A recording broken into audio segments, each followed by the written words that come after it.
were saying that this is... I remember the floating space at Rock. Oh, headphones. Do it with or without headphones. This is your mic, by the way. Oh. Get yourself nice and comfortable. You should sound like you're thinking. You should hear yourself like if you're thinking, if that makes sense. Oh, yeah.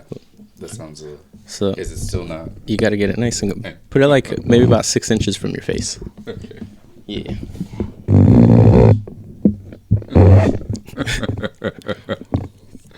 Okay. There we go. We're good? We're going to do the official welcome to the studio again. I guess welcome to the podcast, because now we're rolling. It's nice to have you here. It's been a minute since I've seen you. We've had some great conversation and great food. Mm-hmm. We were just talking about a rock flying through space, so just have fun with life. Yeah.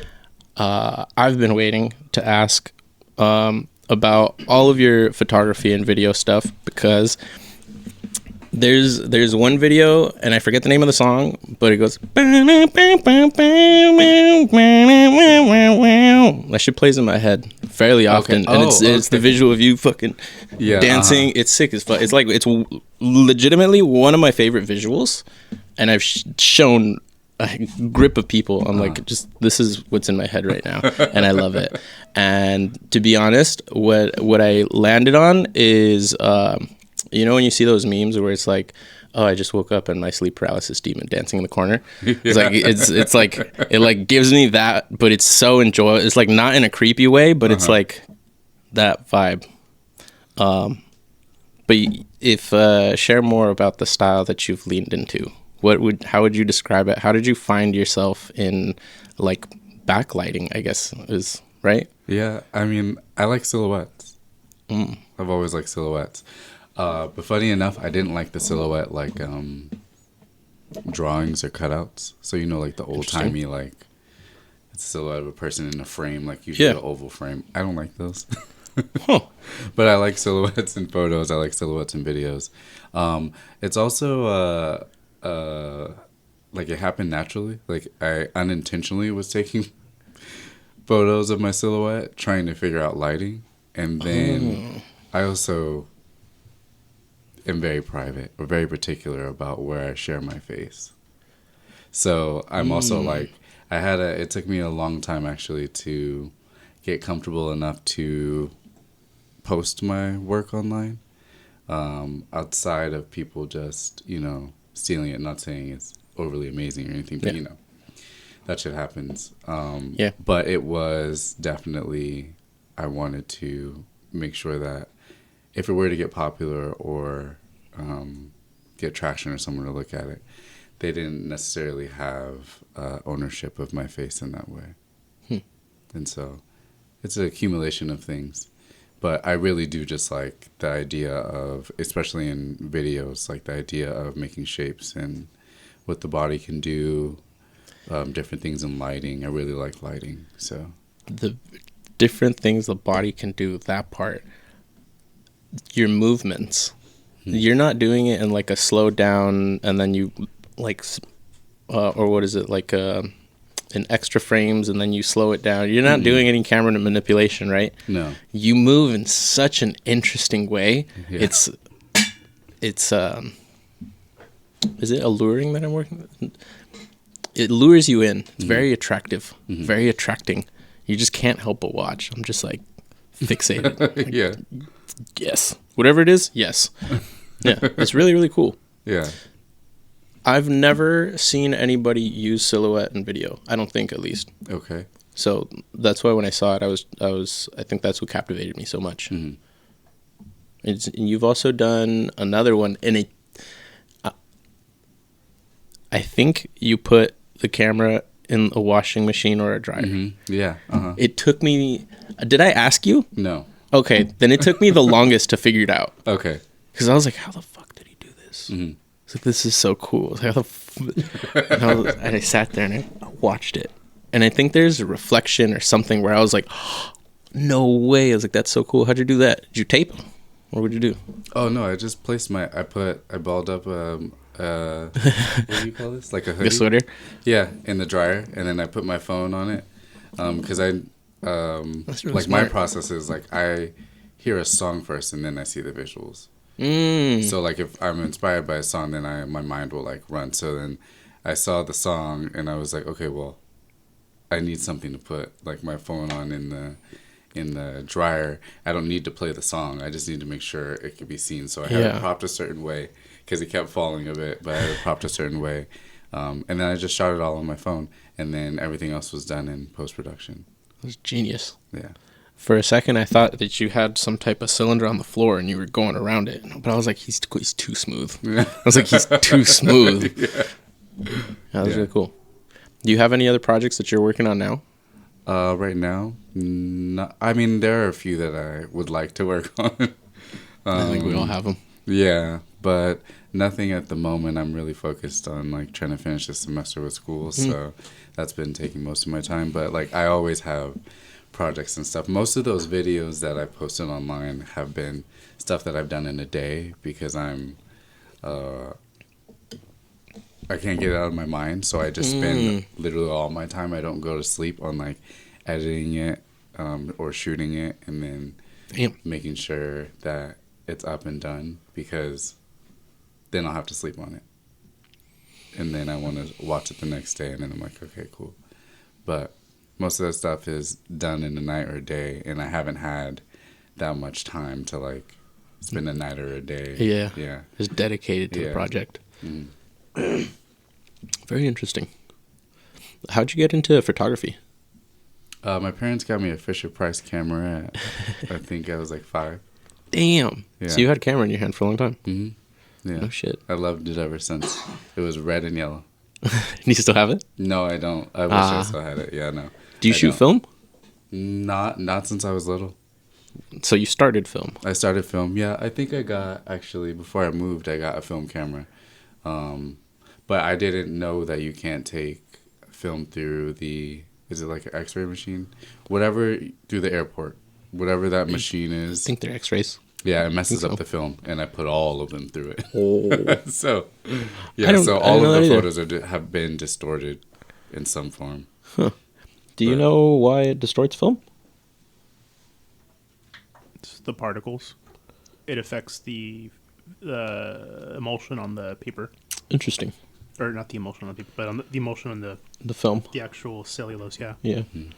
It's very interesting. It's the like the radio waves or whatever. It's essentially the X-ray waves. It's a wave of light that is invisible to us, so it's still technically light. Oh, I see. Yeah, intriguing. Just like radio waves or but like it's not radio waves, infrared or stuff like that. They're still technically light. It's just light we can't see. Very interesting. Yeah, I didn't know that. Well, good to know. Damn, that's a bummer. Oh well. Lost film, just memories now. Yeah, but I have most of I've had I would say an even amount of film cameras and digital cameras. I just haven't focused on film in the past couple of years. I have a Polaroid camera that I've used a lot more, which has been really cool. Polaroids are fun. Yeah, I liked. I was doing it more consistently, even like last year. But I would just take my Polaroid if I would go to parties or whatever, and just take photos of people. Ask them if they wanted a photo, just give it to them. That's I know really cool. A few photographers that have done that in the past, and I thought it was cool. So, and when I had the opportunity, I did it.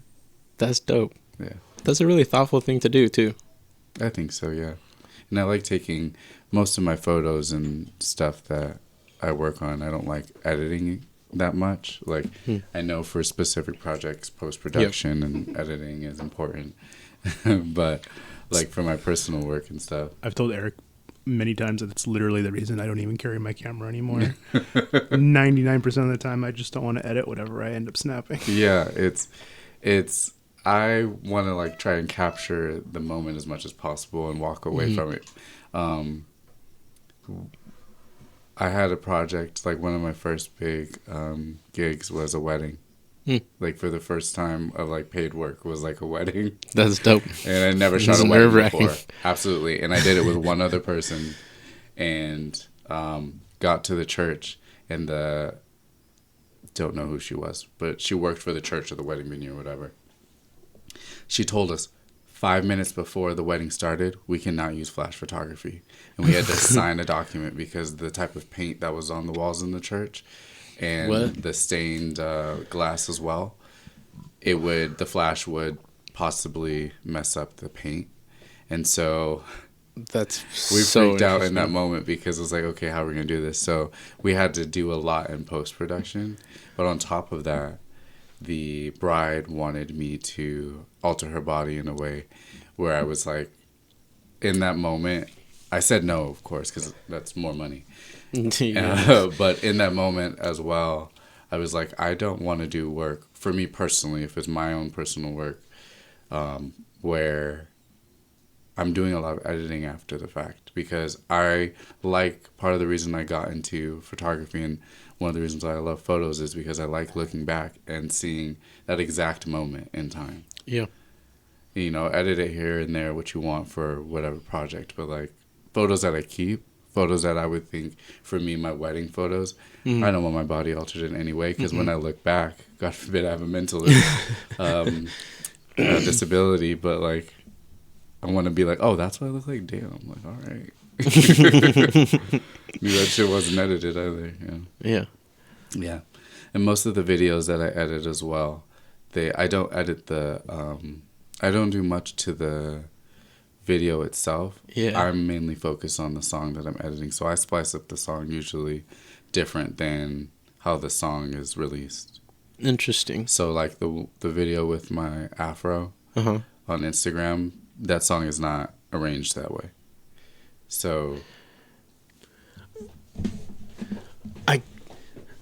you know what? I guess that makes a lot of sense, because I went and I looked for the song on Spotify, and I was like, this doesn't feel the same. Yeah. And then I was like, all right, well, I guess it's not going on my playlist. I was like, sorry, Nick. I thought the song was cool. That makes a lot of sense. Yeah. Okay. Yeah. That's a trip. Yeah, you that's phenomenal. You do a really good job. I would have never known it was cut. Yeah. So I try to put like most of the visuals together. Obviously, I edit the video, the like the one you're talking about that you like in the dryer. Obviously, I edited that because I didn't spin my phone in the dryer. I wasn't doing all that. But yeah, I believed it. I thought you did, actually. No. Yeah, no. Magic. Yeah. That's really cool. That's really cool. I'm going to ask you the cliche art question. Okay. Where do you draw your inspiration? I feel like Ben draws his inspiration. I feel like that reminds me of like when people do this. We think it's... Anyway. Where do I draw my inspiration? A lot of places. I think that currently I draw my inspiration from a lot of my research and my work. I think since I'm surrounded around older adults and in that field, I think my focus has been a lot on trying to capture as realistic as possible the experiences of older adults that are currently around me or that I'm involved with or work with or research. And so a lot of my inspiration comes from there. With that, like making sure that I'm present in those moments, which is wild to think because, you know, when you're behind the camera, you're trying to capture the moment, not necessarily fully in the moment. But I try to draw inspiration from there because being around older adults, it just brings up a lot of different things about life in general. And so when I create art and when I take photos, when I paint and stuff, I try to have it come from a very present moment as much as possible. It was really hard for me to take photos. I went to New Orleans with really good friends in Boston, and I was like the photographer of the trip because I just wanted to take as many photos as possible. And I hadn't been to New Orleans since I was younger, so I wanted to just capture the moment as much as I could. And I just got this new iPhone. It's like the newest one. So I wanted to test out like the cinematic video option and the camera just in general. That's why I got it. So dude, I was recording the entire time and I was taking photos the entire time. And it felt weird for me because I definitely still have moments, but was like kind of like a hipster when it came to, especially when Instagram and, you know, people had more access to taking their own photos and stuff. Kind of like, well, I don't want to take photos. Everybody's taking photos. Everybody's a photographer. Like, how do I stand out? Blah, blah, blah. But definitely embraced like that aspect of life. And like, you know what? Who cares if everybody's doing it? Everybody's not me. That's true. Yeah. That's true. And you see the world in a very particular way. Mm-hmm. And that's what's special. That's what, so I've been asked plenty of times, like, how do you take a good picture? Like, when you expose it, my answer is you expose it properly. You expose it for the way you want to see it. And they go, well, how do I do that? I go, I don't know. How do you want to see it? Mm-hmm. It's like, what I can teach you is shutter speed, the aperture, and the ISO. Those three things, and then figure out how you see the world. Yeah. To me, that's what photography has been. It's the way you see the world. And that's what makes everyone so unique. Because we all see it differently. I used this example, I think, yesterday. But we could both go outside right now, take a picture of the same exact flower. We would take different pictures. It's just what it is. Yeah. You know? Yeah, when I was teaching older adults my photography class, I would take them to specific spots and have them take photos of the same thing. And we would review the photos in that same class together. That's and cool. We would see like what lines or what shapes people would come up with in the same, like, oh, we're taking a photo of this tree. Like, what angle did you take it from? What was your exposure? Like, what shutter speed, et cetera, et cetera. And so it was really cool to like learn from them and see how people learn how to take photos for themselves.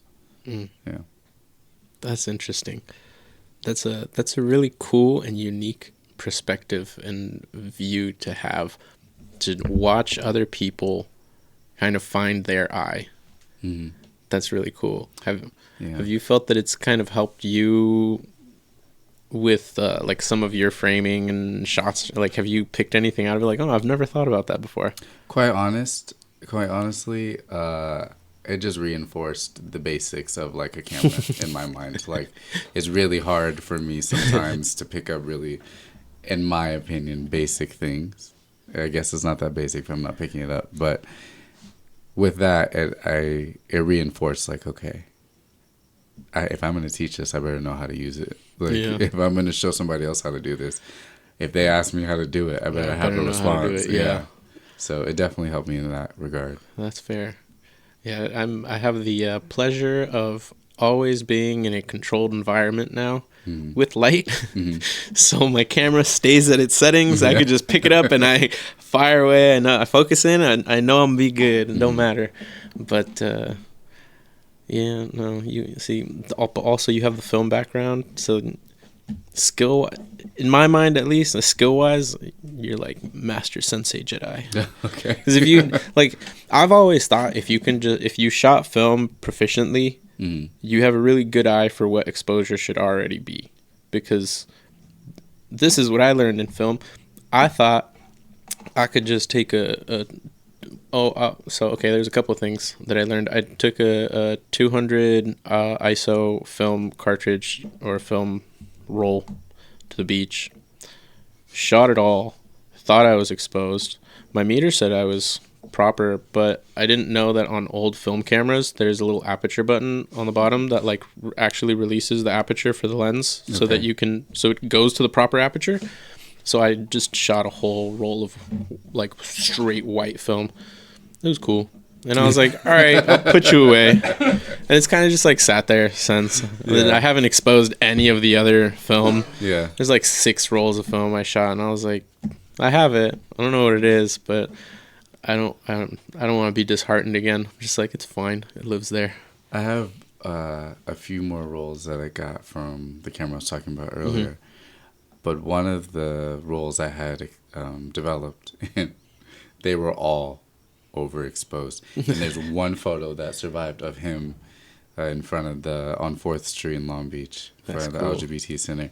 And you could only see like this much of him. And like you could tell the buildings behind him. That's funny. Yeah. That's when you scan and edit the shit out of it. Yeah. Damn. Yeah. Just start painting pieces in, go back to the street. Yeah. That would be cool. How do you paint on the ones that are messed up or exposed? That's a wicked thought. I wasn't thinking that. I was thinking like fucking Photoshop, just Google Maps that shit, stick and paste. I like that idea better. I would have him paint over it. That's great. See, genius, creative minds. I like it.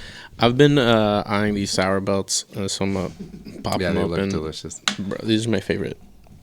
I have about the rest of those rolls that I was talking about. They're from 2005 and 2006 that I've never got developed, and I'm just waiting. But I'm like so intrigued on what those photos were because I was taking pictures of anything. Like I remember being under the kitchen table and taking a picture of the box that was under the table that my mom made, and just a light or like super abstract. My sister's forehead. Yeah, it's just like sister's forehead. It's funny. I have one of those that pops up on the little photo widgets on the iPhone. Mm-hmm. Yeah. I did a photo shoot with my little sister, and I, for some reason, when I was going through the photos, it's just of her eyes up to her forehead, extra wide, stretched the whole frame, and I was like, I'm keeping this, and it pops up on my phone every now and then. Yeah, it's the greatest thing. Sister's forehead's fantastic. I love that thing. I have a photo from a photo shoot I did with my sister on the beach too, and she looks crazy in it. It's one of my favorite photos of her. But it pops up in the widget square as well. That's cool. If older or younger sister? Younger. Yeah. Nice. By how much? Like 3.5 years. Okay. Yeah. That's cool. Mine is 7 years younger than me. Okay. Younger sisters are cool. Yeah. I hear bad stories about older sisters. I always wanted an older sister. Did you really? Yeah. My sister acts like she's the older sister. That's funny. Yeah. But I have older brothers. Nice. That's cool. Did you get a good older brother experience or not close with your brothers? I got a brother experience. Okay. I got a mixture of it all, I would say. I think we were all relatively like teenagers around, like our teenage years overlapped from the oldest one to me. So we were all teenagers at different times, so I think that definitely had a contribution to how our relationships were at those moments. But I talked to one right now. That's good. Yeah. How many of their total are you? 2. Oh, kids? So then 4? 4 kids, yeah. So 2 older brothers, middle child. Well, one up, right? Okay, wait, but I tell my mom that I'm the middle child all the time. She's like, you're not the middle child. And I'm like, number 3 is the middle. And she's like, but your sister's after you. I'm like, technically. Technically, I am the middle. Mm-hmm. I am the firstborn, the middle, and the youngest. Because my brothers are technically from my dad's first wife. I see. And I'm the first out of my sister and I. But we all grew up together. It's no different. Those are my brothers. But I tell my mom all the time, I'm like, I'm the middle child, the oldest child, and the youngest child. Oh, that's a wild experience. Yeah. It definitely felt like that. I definitely was treated like the middle child, that's for sure. Yeah. I mean, yeah, for sure. If you're living with 4, and age-wise, you're middle, and you can't avoid it. Yeah. Whether, and I know this from talking to other people who, basically same experience where it's like half brother, half sister, whatever the case, and they end up in the middle. It's just middle child syndrome. Mm-hmm. It's just what it is. We're the forgotten ones. Oh, absolutely. But that's why we figure shit out, and they come to us. Love, forgotten. I just like to tell myself they knew I was going to be fine and capable. No shade to my siblings, but they knew like that one could take care of himself. We got to worry about these other ones over here. That's what I'm telling myself. I think it's the universal answer because I concluded the same, Yeah. And when I asked my parents, they were like, we thought you were a smart kid and made good choices. So, and you had good friends. So every time you're like, yeah, I'm with these 2 guys, they're like, they'll be fine. They'll take care of each other. We got to get these 2 guys under control. Yeah. So I was like, all right, cool. I'll take it as a good thing. Yeah. Older brother, younger sister. Okay. And that's it. Just the 3 of us. But we've got pretty good gaps. 5 years between me and my brother, and then my sister 7. Okay. So we didn't really have too much like teen overlap. How you say? It was more so One was already maturing and becoming a young adult. So I guess technically me being the first one, when I was being a little dickhead, he was already like level-headed. So were you a dickhead as a child? Oh, I was a fucking dickhead. I used to try and fight my brother because I was like, I'm gonna fuck you up and then I'll be the big man. Okay. I had anger issues. Okay. Yeah. To make the long story short, make a long story. Yes. You got it. My brother said something, and this is how I know it's dumb because I don't remember what he said, but I just know he said something in a certain way, and it pissed me off, and I was like, I'm fucking you up. So I bull rushed him, and I was gonna tackle him into the wall. While I was gonna tackle him, that was my plan. I didn't know from there, and he fucking like just ole into the trash can, and then I was laying. The trash exploded. It's everywhere. I'm laying there, and he's looking at me, and he goes, How many times are you going to try and fight me? You never win. And I was like, you're right. I didn't tell him, but I was like, fuck you. I got up, and I went to my room, and I sat down, and I was like, he is right. I haven't won. I should probably try and not be so angry because it doesn't do me any good. And I should figure out why I'm so angry. And then that was my journey from there. That was my first step to your older brother. Yeah. And for throwing me into a trash can. Hey, sometimes you got to get thrown into a trash can. No, I'm good.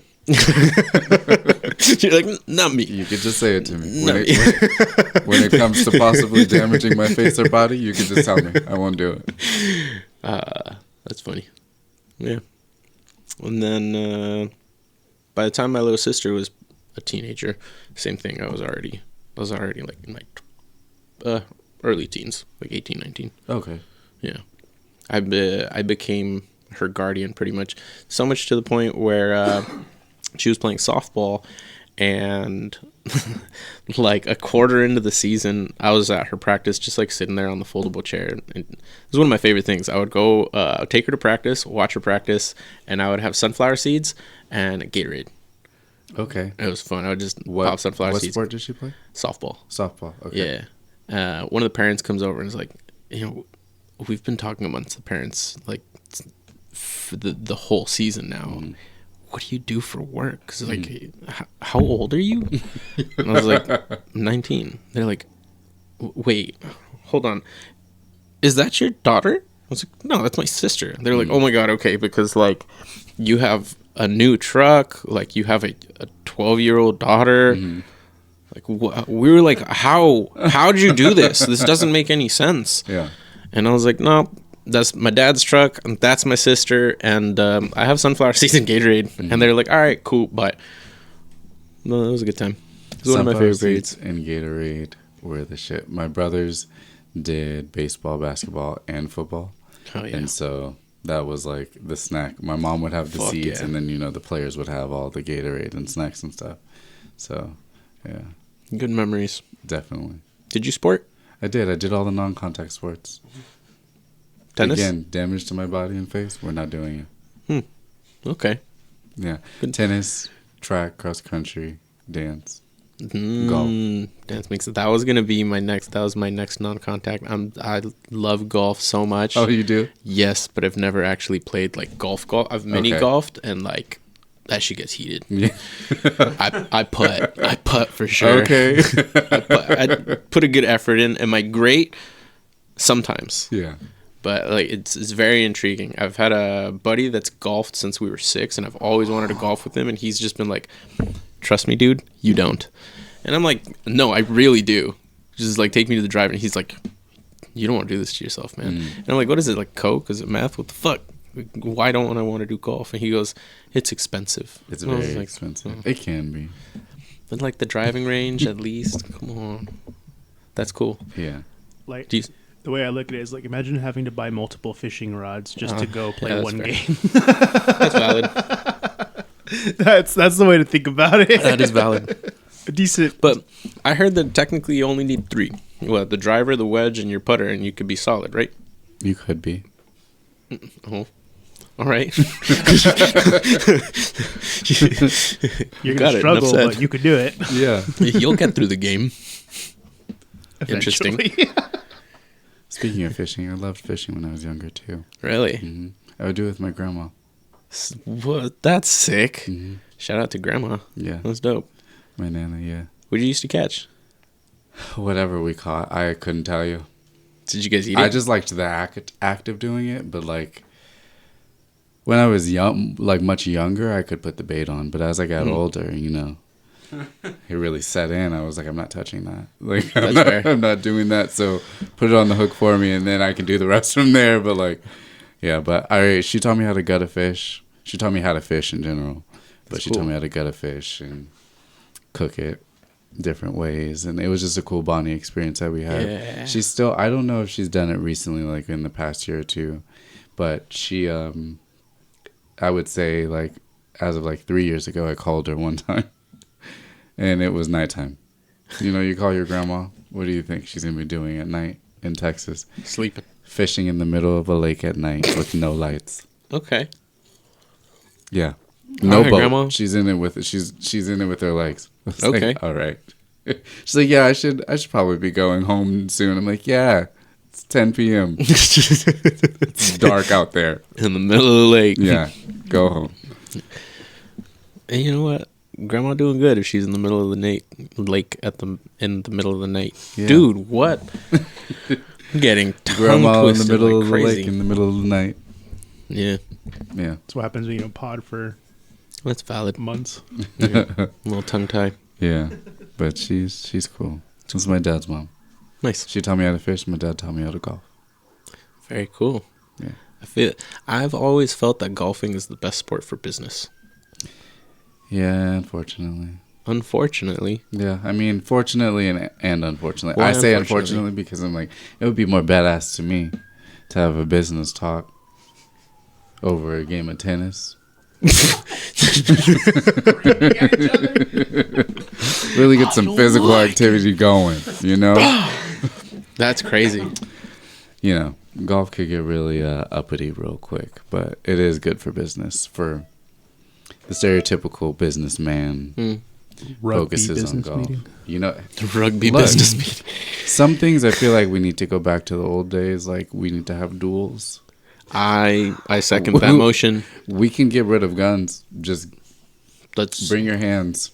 Come on, let's do old this. school fisticuffs. Someone your own size, bring your hands. And whoever wins, you get bragging rights and the honor, and shame to the person who loses, if they deserved it, of course. if they deserve We don't want to shame people who don't deserve the shame, but sometimes people need to be shamed. That's true. That is true. My girlfriend shames me to get me out of bed. Does she? Yeah, she does. It works. That's why. Is it hard to It's get out of so the bed? hard to get out of bed. The bed is so good. It's comfortable. You have a comfortable bed. It's very comfortable. And I just got a new. This is the problem. So I just got a new blanket. Okay. What It's kind? so warm. A Mexican one. Okay. It's from Santiago. I don't know the brand. I don't remember. But it was in a plastic bag. Yeah, and it has yeah. 2 white lions on it. Okay. So you know that thing's warm. It's soft on both sides. Okay. Yeah. Bedding's important to me. Oh. I have a weighted yes. blanket. Just a nice little hug to go to sleep. I sleep the best under it. You know? It's like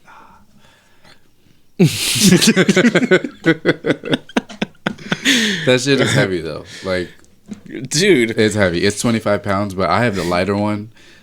Tyler, my best friend, she has I don't want to be ridiculous, but I think hers is like 40 pounds. You know, I was going to say it's probably like 40, 45 because I think maybe like a Christmas or 2 ago, either my mom or my brother got a weighted blanket and I was giving them the box and I was like, the fuck is this thing? It is like legit, I had to squat to get it. Yeah. And I gave it to him, blanket, and I was like, okay. I didn't get it. And then I got under it. I totally got it. Yeah. They're nice. It's a life changer. It's really nice, but like that shit is like a workout in the middle of the night. Like I do have to throw my body sometimes to throw the blanket to move it. Yeah. I would just fall asleep and wake up like a vampire. When I slept under Tyler's, I sleep on my side. And when I slept under hers for the first time, I woke up and my hips hurt because it was literally weighing me down. So yeah, I was like, I can't get one this heavy. And I inherited mine. It was a gift / here I'm moving. That's nice. Yeah. That's nice indeed. Yeah, I can't do too comfy.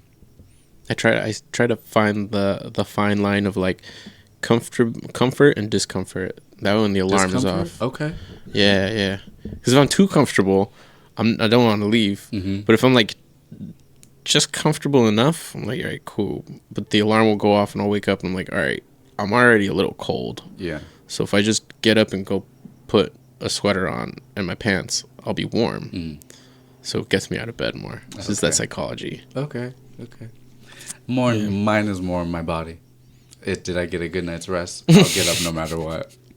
But did I get a good night's rest? That's good. Yeah. Yeah.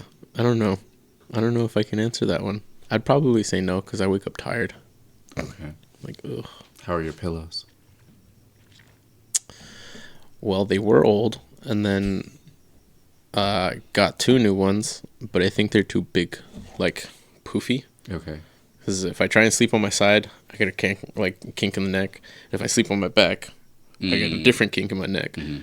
So I'm currently going no pillow or sheet folded to a proper height. Okay. Yeah.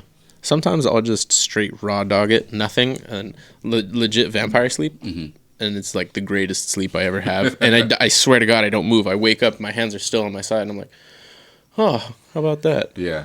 It's weird. It's those naps which I wish I try to replicate all the time. I'm like, how did I...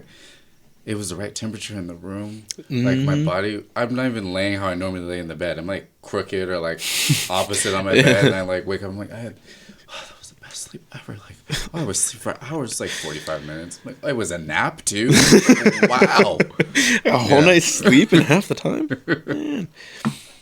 Oh, actually, the last time I felt the most rested, I got blood drawn, and then I parked at work. And the sun was just coming straight through the windshield perfectly. I was like, just pulled the lever, leaned back, knocked out. That was nice. That was nice. That sun. The sun is warm. I do like sleeping in the sun sometimes.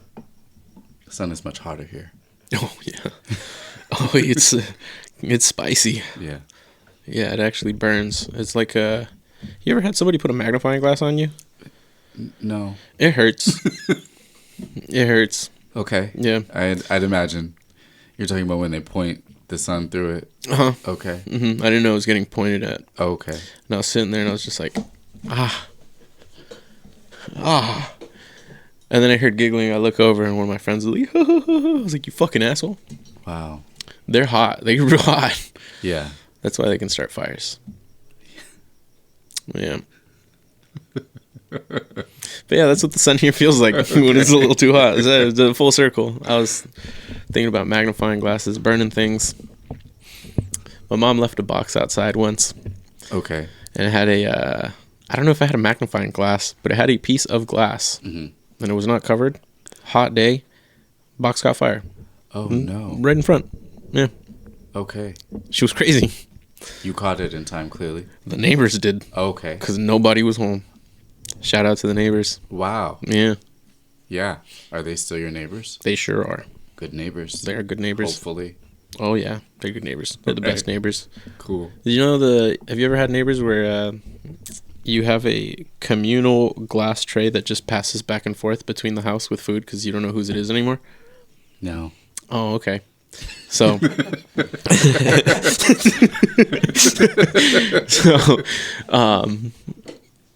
there was a time, I don't even know what it was first, if they gave us some food or we sent some food to them, we just had extra and we're like, hey, let's take some to the neighbors.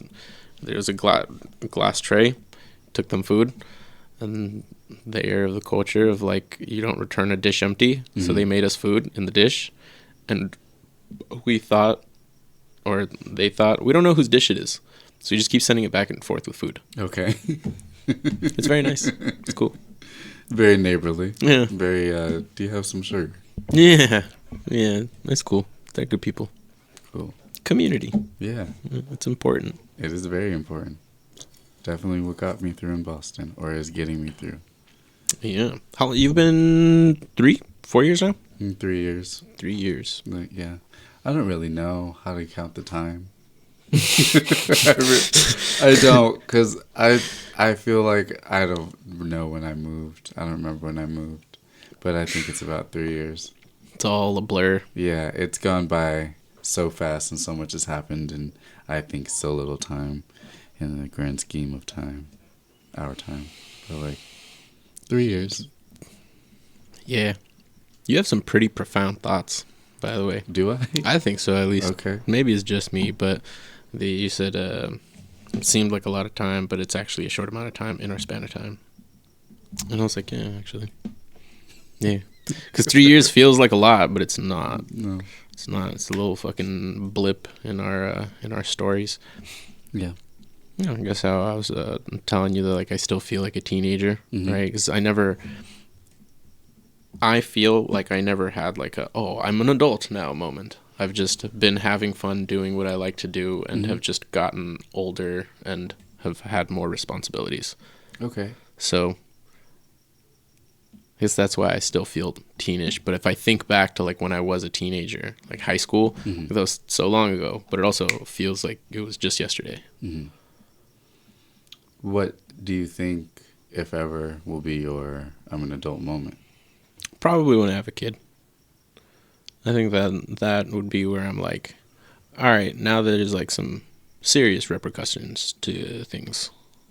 Well, not to say that there isn't now, but like, you know, there's like you lost a whole foot. That's pretty serious.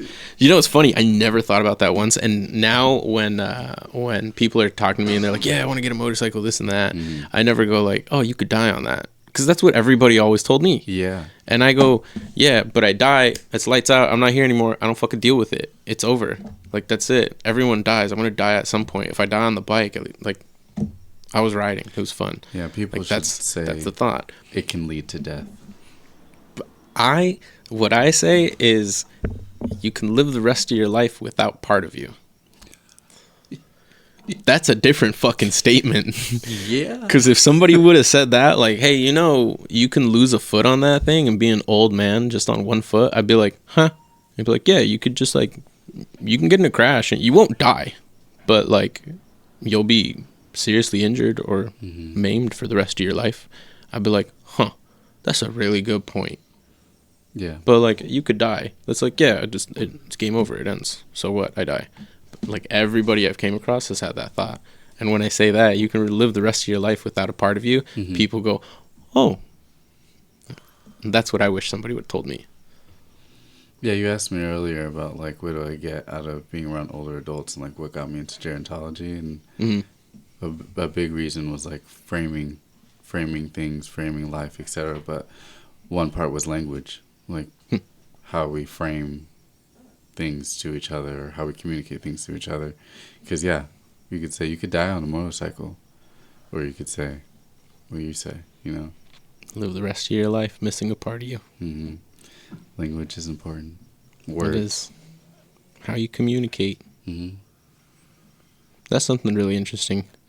And communication with different people varies as well, which is also why it's important to not take things personal and not react as well. Because sometimes people are just saying things in a way that makes sense to them, but the way that you're taking it is in a different meaning than what they're saying, because that's how you're hearing it. I'm learning that currently. Shout out to my girlfriend for that. Extra patience. Extra patience and asking the right questions in the right way, because that's also something, right? You can ask a question the wrong way and then it turns the other person off too. Oh, absolutely. I'm very sensitive to how people communicate to me and how I communicate to people. That's not to say that either side is perfect. Correct. However, I'm very sensitive to it. Like I will question somebody with how they say something to me, because I'm like, I'm interpreting it this way. Is that what you mean? See, immediately I think of one aspect, and it's in work, and specifically because I deal with art. And this is a conversation I had recently. Because I'm dealing in art, and I also have to remember to like remove myself from the process, but because it's art, we put a little piece of ourselves into it. So when there is a critique or something said about it, it's really easy to be offended and just get angry. Mm-hmm. And I have to remember to not do that. And it's not about me. It's about completing the project. But sometimes things are said in ways where I'm like, well, fuck you. That's not nice. Yeah. I'm trying my best. Yeah. But that's also how you said, like, not everyone's perfect. Mm-hmm. They can say things in a better way, but also I cannot take it so personal. Mm-hmm. Give and take everywhere, right? Reciprocity. Yeah. Life is an interesting game. It's my favorite game, actually. See, usually when I say life is a game, people are really turned off and put off by it because they're like, oh, you could just do whatever and it doesn't matter to you. Like, no. It's the most real game that you can play, because if you, for example, people will, they'll play racing games. You can play racing games all you want. Nothing wrong with it. But there's a difference from, like, sitting in an actual, like, Porsche, Ferrari, F1 car, whatever car you want to drive, and actually taking it on the track, than playing a game. There's a little bit more satisfaction to it, and just the actual learning of the skill. Like, you can go that extra mile, and, like, that's the game, right?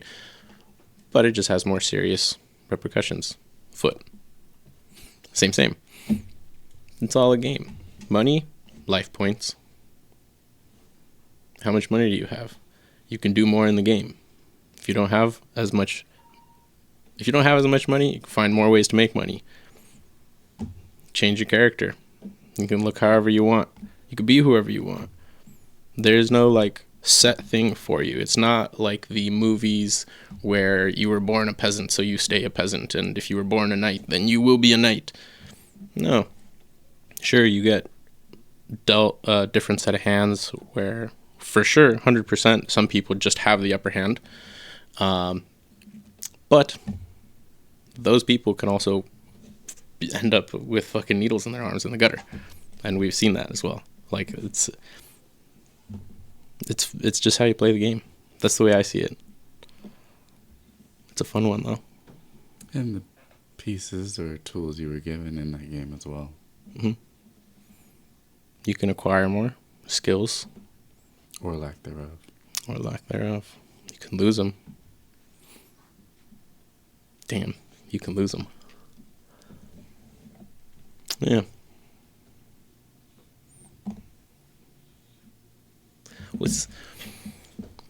What's your favorite aspect of life? What's the thing that you find the most joy in? Dancing. And how long have you been dancing for? Like actual classes, like you started taking classes. Oh, my mom put me in classes when I was younger. I have a very distinct memory of her putting me in a dance class. The city that we lived in, they had really good community center programs. That's nice. And so they did a lot of classes, like dance classes. That's where I learned how to play tennis. And my lessons were through there, like through the city and stuff. So, but my mom put me in one of my first dance classes, and it was ballet, and it was a routine to a spoonful of sugar. And I remember crying because I was upset for whatever reason. But that was like one of my very vivid memory of being in a dance class at a young age. But I stopped and then didn't do it for a few years, and then I did it in high school. Did it after high school for a few years, taking classes here and there. But I haven't taken classes in a couple years, not since like 2021 actually. But I just love to dance. It's a very important, necessary outlet for me, just to continue throughout life. It brings me a lot of joy, like doing it. I'm good at it, and I just like the way my body moves. And so it's something that also is a reminder that I am living and that I have the opportunity to move my body. So when you dance, do you just do you just kind of follow the way you feel like your body wants to move? Yes, and I follow the music. Interesting. Usually like the drums and the music, the backbeats or the double beats are what I really like. My rhythm follows, but I can dance pretty much to anything. I'll find a way. Would you consider yourself someone that has like a low dance threshold? Like you just hear a slight beat and you'll want to start moving? Mm-hmm. That's me too. I just don't have good dance moves, but I will bob. Doesn't matter. Just move. I like music. That's one of my favorite artistic outlets, I think. Yeah. Just sound. Mm-hmm. I enjoy sound and the way sounds meld together, and like I'm the type of person where I'll just start tapping on the like I fucking annoy everyone because I'll tap on the table and just find a rhythm that I like, and I'll just keep tapping that same rhythm, and it'll be loud. No cares. But I like the rhythm, and people are like, hey, can you stop? I'm like, my bad. Yeah. And then I start clicking instead. And they're like, dude. I'm like, my bad. Just a lot of sound, you know? What is one of your joys of life?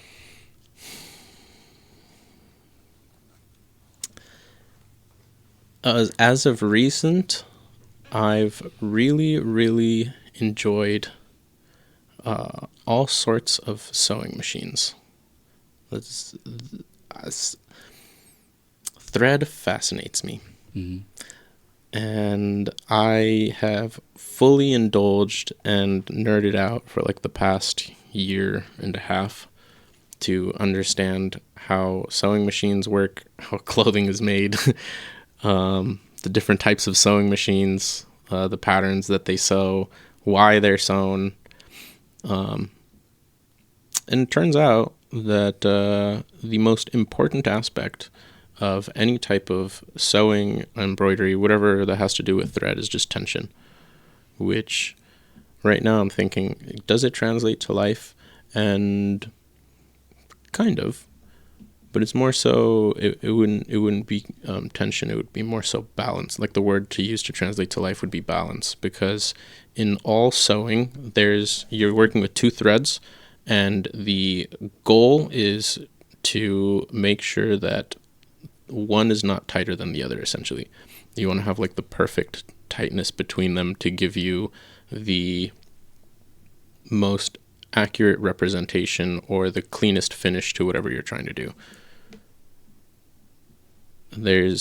I could give I could give a master class right now on thread. But that once I figured that out, it's allowed me to expand and broaden not my designs, because my shit's really simple. I do the same thing all the time, but other people's stuff, because other people bring me really cool ideas and designs that then I get to have fun with, because no matter how much I've tried, I haven't found very many things. There's one project that I'm working on where I'm like, ooh, I really like this. But besides that, when you find like a design or just like a something that you like, I really, really like this, and you try to find like different ways for it, and you just always go back to the original. That's where I'm at with like our main design for Mad Prince. I just really like that font, the way the Mad looks with that font. But yeah, that's what's been bringing me joy: arts and crafts, thread and sewing machines. Mm-hmm.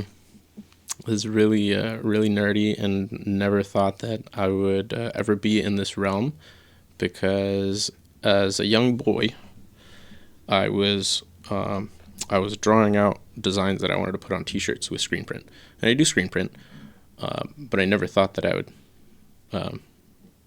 go into thread and embroidery. Mm-hmm.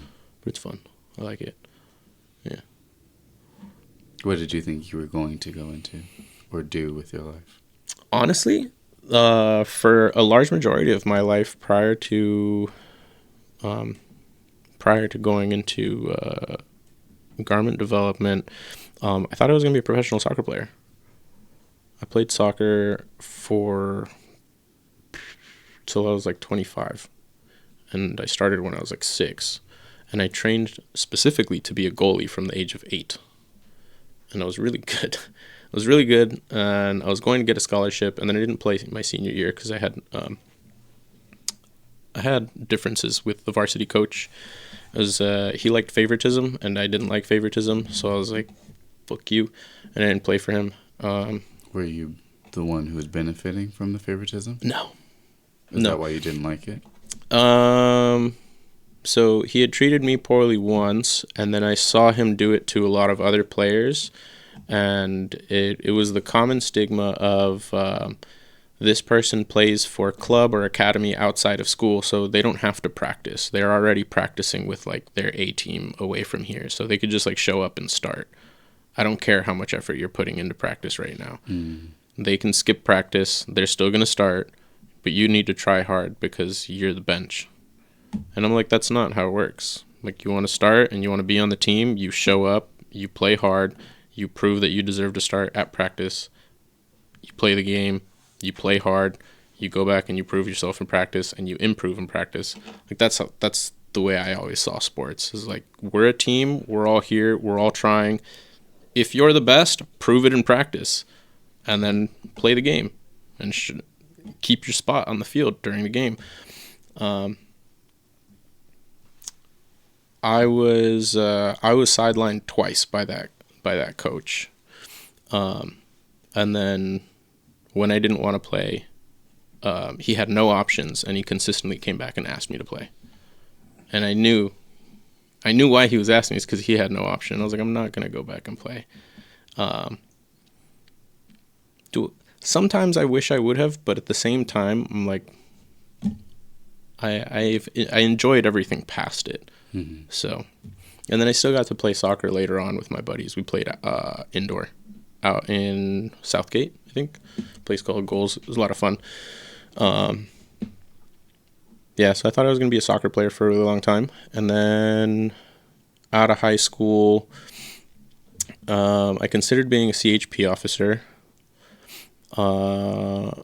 And I went to go sign up for the Navy because I wanted to be a SEAL. I was like, I'll go be a SEAL, and then I'll come back and I'll be CHP.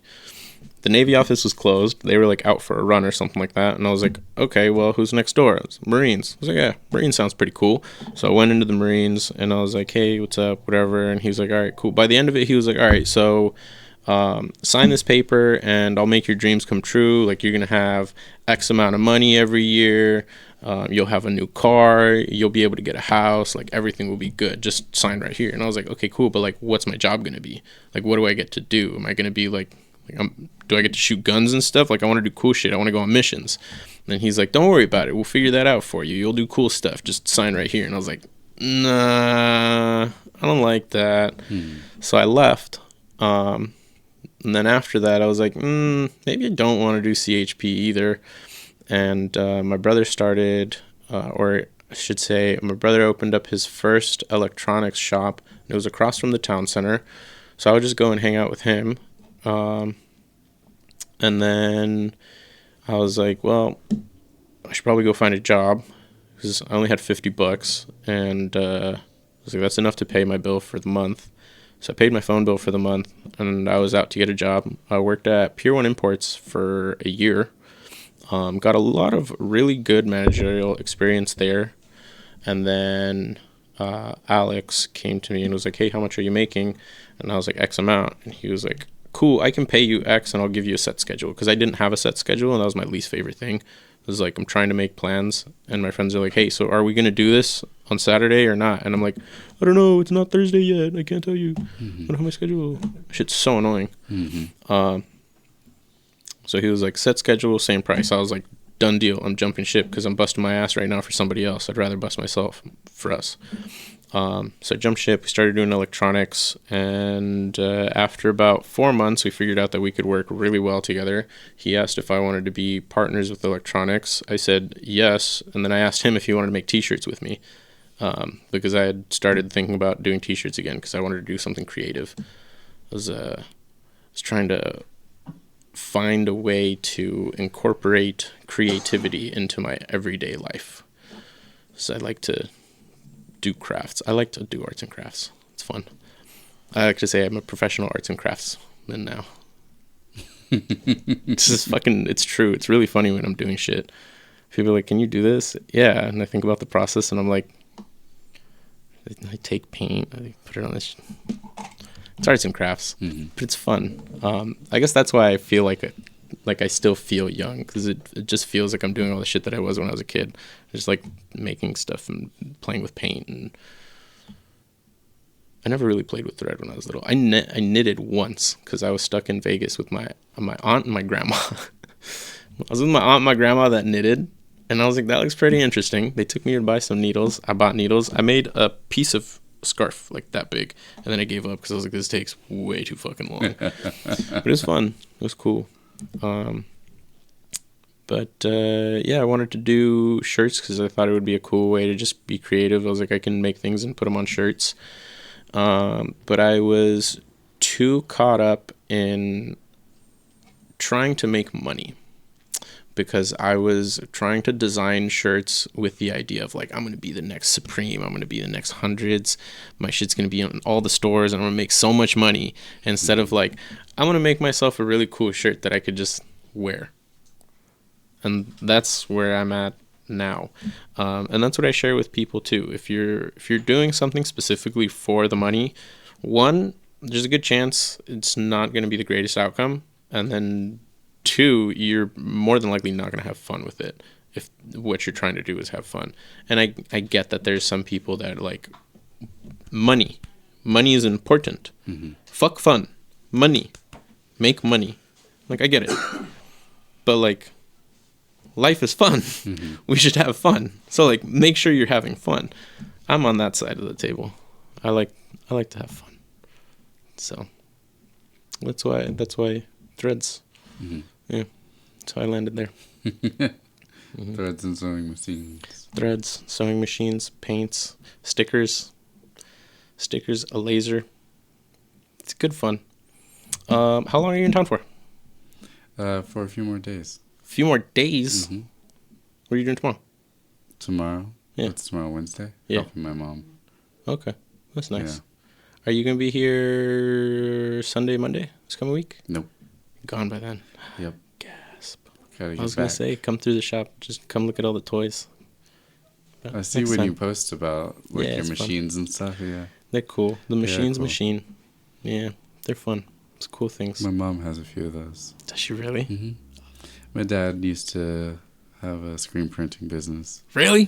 Mm-hmm. So he had like a lot of the setup that you have, and my mom made clothes since I was little, so she has now she has like an upgraded sewing machine situation. She has an embroiderer. She has all this. That's shit. so it's cool. Really cool. Yeah.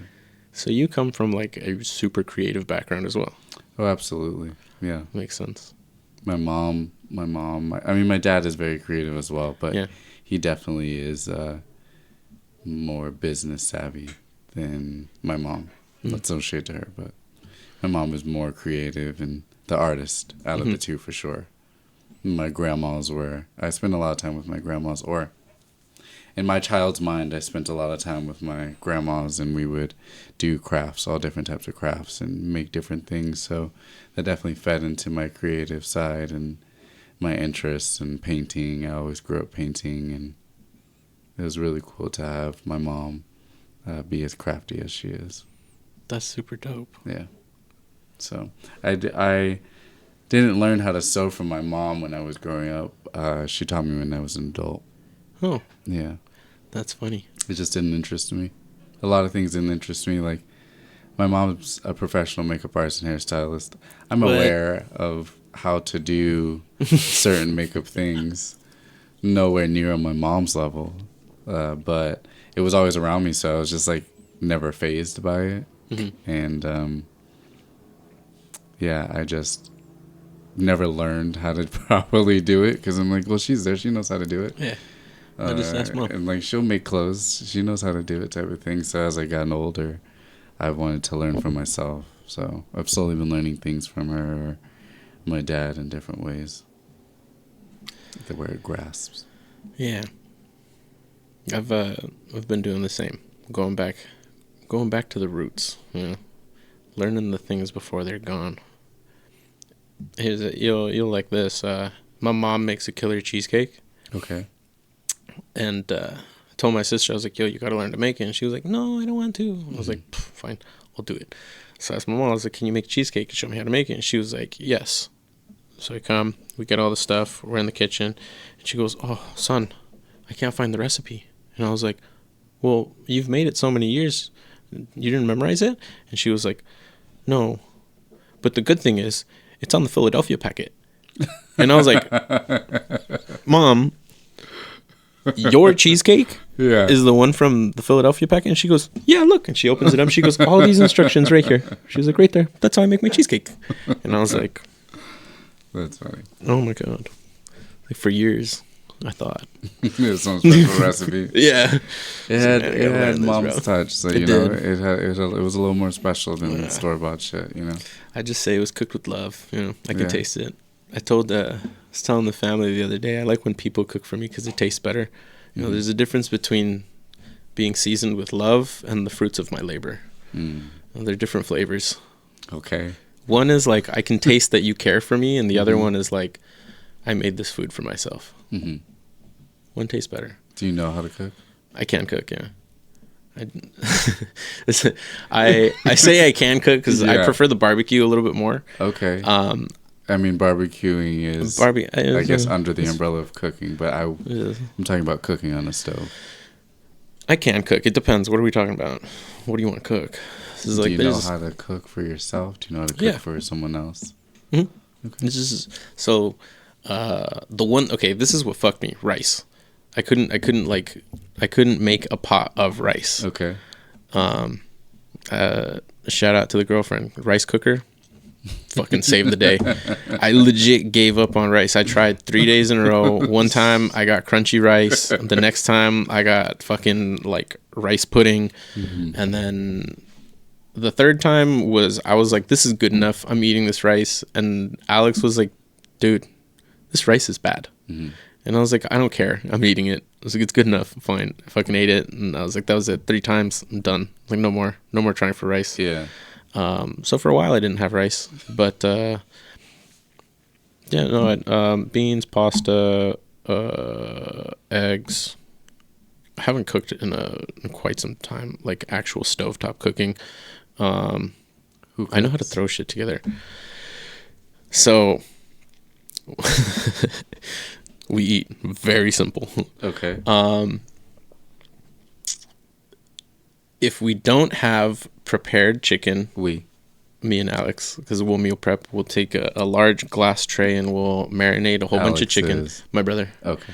We'll marinate a whole bunch of chicken and put the chicken in the oven for like 4 or 5 hours. Okay. Just so it gets real tender and it cooks in its juices. And you can just shred that shit real easy. You can make quesadillas, burritos, a salad. Like, it's just versatile chicken. Okay. It's a good way to meal prep. If we don't have that, or if we don't have the chicken, then it's like some protein grilled with air fried veggies. Usually. And now rice, because rice cooker. Yeah. That's typically what I eat. Okay. And then again, shout out to the girlfriend. She cooks more, so I get like actual stovetop cooking from her. But story time. So one of the first things I wanted to be was a chef. I was like 4 or 5 years old, and little old tired just woken up 2-footed me goes to my mom, and I goes, Mom, can I have a grilled cheese? She goes, son, I'm tired. Can I give you instructions? And I said, yes, I get to use the stove. I didn't get to use the stove yet. So I was like, fuck yeah. I burnt 2 microwaves. So to be fair. You burnt 2 microwaves? To be fair, I followed directions. Okay. I didn't follow the instructions, but I followed the direction. So the first one, I asked if I could have a cup of noodle. They said, put it in the microwave. So I did. They didn't tell me to take off any of the wrapping. I'm like 4. Okay. You got to remember that. In this story, I'm like 4. Okay. That's important. Yes. They were like, put it in the microwave. So I did. 2 minutes. Bop, bop. And my dad was like, why is it smoking? Runs to the kitchen, microwave on fire, throws it out the back door. He goes, what'd you do? And I said, I put it in the microwave. And he goes, did you take the wrapping off? And I was like, no. I thought you just put it in the microwave. He goes, no, you got to take the wrapping off. And I was like, oh, okay. So the next time I go, hey, can I have a cup of noodle? My dad goes, yeah, make sure you take the wrapping off. And I was like, okay. So I took the wrapping off. You didn't put water in it? I didn't put water in it. Okay. So, it ends the same way the other one does. Yeah. Thrown outside the door. Needless to say, I wasn't allowed to use the microwave after that. So, when my mom was like, can I give you instructions to use the stove? I was like, yes, you can. 100%. Yeah. I've been waiting for this. I get to use the kitchen again. So she gave me step-by-step instructions on how to make a grilled cheese. She was like, okay, do this, this, and this, and when you're done with this step, come back to me. So I would go and I'd pull out the 2 pieces of bread. I'd put the shit on it. I was like, all right, Mom, this is where I'm at. She's like, okay, now do this. And I made a grilled cheese. And then the next morning, I just did the same steps. And I was like, what if I put other stuff between the bread? So I started looking in the fridge and I was like, what would go good with cheese and bread? I just started throwing random shit together. And the last one I remember making, it had like a fried egg, a piece of ham, a piece of turkey, like 2 pieces of bacon, some avocado, some pico de gallo. Like, I was just fucking this shit up. Anything I found, I was like, this is already open. Let's fucking go. Mountainous thing was delicious. And I called it the Morning Desire because I was like, it's anything that you could desire in the morning. My mom was like, oh my God, son, it looks delicious. And my brother and my dad were like, that sounds like a porno. Eat your porno sandwich. And I was like, fuck you. And that's when I like stopped cooking. I was like, fuck everybody. Fuck all you guys. These are my creations. I'm keeping them to myself. I ain't sharing with nobody. I ain't cooking for nobody. Yeah. I got real salty. That was like little 5-year-old me. So I didn't cook for a really long time. I would cook in secret and kind of stayed like that for a while. And then I got older and then I was just like, fuck you guys. I'm not going to cook for you. I'm going to cook for me. That was like teen years. And then by the time I was like early 20s, then I was like, all right, I'll cook for you guys. And I'm going to name it some wild shit just because. And I'm going to make you say it. Yeah. Call it the Morning Desire. So you were never taught? Not traditional cooking. My dad like showed me how to make chiles rellenos once. But that's about it. I more so kind of just like watched and observed what was being done. Okay. So I know the basics of cooking. And then I just kind of like experiment. I just get creative in that bitch.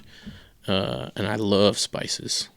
Hella spices. We got one of those, it's actually pretty nifty. It sticks on the back of the cabinet door, and it's got these little like hands, and you can pop the spices in. So it like extends the cabinet storage. Oh, wow. So you can open it, you still have the cabinet, and then you can put all your spices on the door. It's quite convenient. Yeah. I think oregano is currently my most used spice. It's good. It's tasty. It reminds me of pozole sometimes. Okay. Yeah. I don't like pozole. Oh.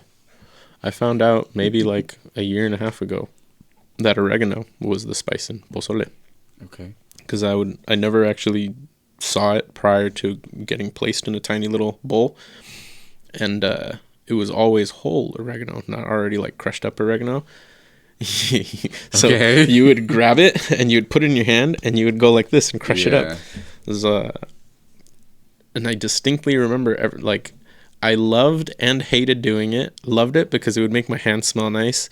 Hated it because since they were whole, they still had like the little spiky pieces of the branches and they would just like jab into your palms. But like that's how you also knew you were getting that good like crunch to go in your soup. So, and then I found out, I was like, oh my God, it's just oregano. That's hilarious. It's good on pizza. It is. Yeah.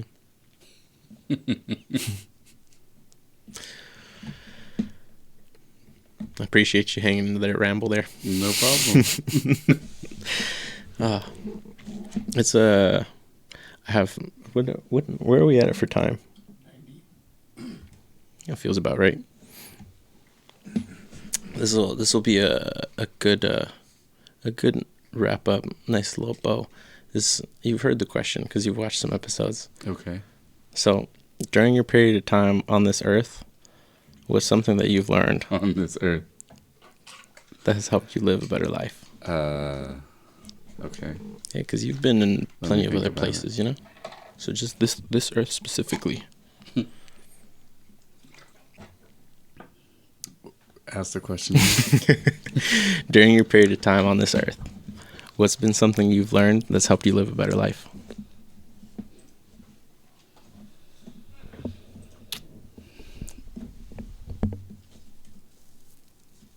That I'm an individual before anything else. Oh, shit. That's a good one. Okay. That's a good one. Did you have a point where it was it like an epiphanetic moment? Just like a realization? Epiphanetic? Wow. No. My parents very much have said that my entire life, but it didn't really click until I had life experiences. And it just really set in one day that, I have to remember who I am and who I want to be, who I aspire to be, who I was, and that I'm an individual before anything else. So I remind myself of that, or life reminds me, and I try to move throughout remembering that. It helps me be present and be a better person in the relationships that I have, and reminds myself that decide for myself.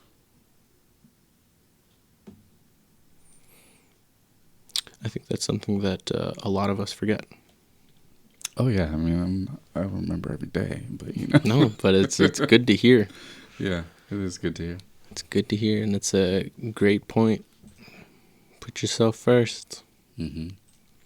Nick, thank you. Thank you. Thank you for coming in, sitting down, sharing some time.